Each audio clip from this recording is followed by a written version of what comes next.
স্বপ্ন দেখে, হাঁসের ডিম খাওয়ার স্বপ্ন দেখে, উচিত জবাবটা দিয়ে দেবে।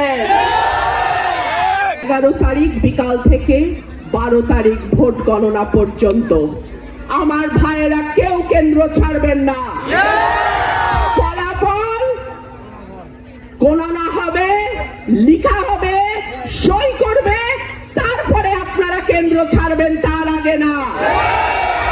আর কেউ যদি ফাউল করার স্বপ্ন দেখে, হাঁস চুরির স্বপ্ন দেখে, হাঁসের ডিম খাওয়ার স্বপ্ন দেখে, উচিত জবাবটা দিয়ে দেবে। এখন থেকে 12 তারিখ পর্যন্ত মার্কা একটাই, জনতার মার্কা একটাই, সরাইল-আশুগঞ্জের মার্কা একটাই। ইনশাআল্লাহ পরিবর্তনের সূচনা এই মাটি থেকেই শুরু হবে ইনশাআল্লাহ। আপনারা ভালো থাকবেন, আপনাদের সঙ্গে আমার দেখা হবে বিজয়ে।